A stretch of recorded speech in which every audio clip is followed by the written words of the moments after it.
War field to on field ವಿಶೇಷ ಕಾರ್ಯಕ್ರಮಕ್ಕೆ ಸ್ವಾಗತ. ಬಿಜೆಪಿಯ ಹಿರಿಯ ಮುಖಂಡ ರಾಜು ಗೌಡ್ರ ಜೊತೆ. ಜನ ಇನ್ನು ಆಯ್ಕೆ ಮಾಡ್ತಿಲ್ಲ LBWನ ಅಥವಾ ಹಿಟ್ ವಿಕೆಟ್. ರಾಜು ಗೌಡ್ರು ತಾತ್ಕಾಲಿಕವಾಗಿ ರಿಟೈರ್ಡ್ ಆಗಿದ್ದಾರಾ? ನಾನು ನಿಮ್ಮ ಹತ್ರ ಇವತ್ತು ಓಪನ್ ಆಗಿ ಮಾತಾಡ್ತೀನಿ. ದಯವಿಟ್ಟು ಸರ್. ನಂತರ ನೋಡ್ರಿ ಪ್ಲೇಯಿಂಗ್ 11ನಾಗ ನೀವು ಎಲ್ಲಿ ಆಡ್ಸಿದ್ರು ಆಡಕ್ಕೆ ನಾನು ರೆಡಿ ಇದ್ದೇನೆ. ನನ್ನ ಟೀಮಿನ ಜೊತೆಗೆ ನಾನು ಮ್ಯಾಚ್ ಆಡೋದು ನನಗೆ ಕಷ್ಟ. ಪ್ಲೇಯಿಂಗ್ 11 ಬೇಡ, ನೀವು ಇಂಪ್ಯಾಕ್ಟ್ ಪ್ಲೇಯರ್ ಆಗಿ ಬನ್ನಿ ಅಂತಾರೆ. ನಮ್ಮ ಟೀಮ್ ಯಾವ ತರ ಆಗಿಬಿಟ್ಟಿದೆ, ಬಿಜೆಪಿ ಟೀಮ್ RCB ಟೀಮ್ ತರ ಆಗಿಬಿಟ್ಟಿದೆ. 2028ಕ್ಕೆ ಕಪ್ ನಿಮ್ದಾಗುತ್ತಾ? ನಮಗೆ ಒಬ್ಬ ಒಳ್ಳೆ ಕೋಚರ್ ಬೇಕಾಗಿದೆ. ಕ್ಯಾಪ್ಟನ್ ಬಗ್ಗೆ ಏನು ಸಮಸ್ಯೆ ಇಲ್ಲ. ನಮ್ಗೆ ಯಡಿಯೂರಪ್ಪರೇ ಬಾಸ್ ಅಂತ ಹೇಳ್ತಿರ್ತೀವಿ. ಬಸನಗೌಡ ಪಾಟೀಲ್ ಯತ್ನಾಳ್ ಅವರು ಪಕ್ಷದ ವಿರುದ್ಧ ಯಾವತ್ತೂ ಮಾತಾಡಲಿಲ್ಲ. ಅವ್ರು ಮಾತಾಡಿದ್ದು ಒಂದು ಕುಟುಂಬದ ವಿರುದ್ಧ ಮಾತ್ರ. ಏನು ಸರ್ ರೂಲ್ಡ್ ಔಟ್ ಅವರು ಅಥವಾ UDRS ಇದೆಯಾ ಅವ್ರಿಗೂ?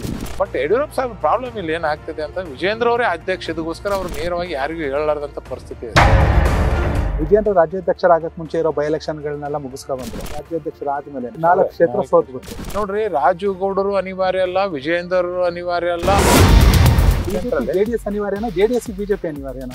ನಾವು ಇನ್ನೂ ಓಪನಿಂಗ್ ನಾನೇ ಬ್ಯಾಟಿಂಗ್ ಹೋಗ್ಬೇಕಂತ, ಬಾಲಿಂಗ್ ನಾನೇ ಓಪನಿಂಗ್ ಬಾಲಿಂಗ್ ಮಾಡ್ಬೇಕಂತ ಜಗಾಡಕ್ಕೆ ಅನ್ಕೊಂತೀವಿ ಅಂದ್ರೆ ನಮ್ದು ಇನ್ನೂ ಕಷ್ಟ. DK ಶಿವಕುಮಾರ್ ಅವ್ರು ಮಾತು ಹೇಳಿದ್ರು, ಬರ್ದಿಟ್ಗಳು 28ಕ್ಕೆ ಇಲ್ಲೇ ಪ್ರಮಾಣ ವಚನ ತಗೋತೀವಿ ಅಂತ. ಏನು ಈಗ ಮಾತಾಡಂತ ನಾಯಕರೇ ನಮ್ಮ ಪಾರ್ಟಿಗೆ ಬರ್ತಾರೋ? Shocking statement. ನೀವು ನೋಡಕಂತ್ರಿ 26ಕ್ಕೆ ನಿಮ್ಗೆ ಗೊತ್ತಾಗ್ತದೆ. DK ಶಿವಕುಮಾರ್ ಅವರೇ ಬಿಜೆಪಿಗೆ ಬರ್ಬೋದು ಅಥವಾ ಬರ್ತಾರೆ ನೀವು ಹೇಳ್ತಿದ್ದೀರಾ? DK ಶಿವಕುಮಾರ್ ಅಣ್ಣ 28ರ ತನಕ ಕಾಯಂತದ ಅವಕಾಶ ಇಲ್ಲ. ನಿಮ್ಮ ಕನಸಿನ ಸುರ್ಪುರ ಏನಾಗ್ಬೇಕು ಸರ್? ನೋಡ್ರಿ, ನಾನು ಉಸುರೇ ಇರೋದು ಸುರ್ಪುರು, ನನಗೆ ಹೆಸರು ಬಂದಿರೋದು ಸುರ್ಪುರಿಂದ. ಸುರ್ಪುರ ನಾವು ಸಾಯೋವರೆಗೂ ಮರೆಯಂಗಿಲ್ಲ. ಸುರ್ಪುರದಲ್ಲೇ ನಮ್ಮ ಜೀವನ, ಸುರ್ಪುರದಲ್ಲೇ ನಮ್ಮ ಮರಣ.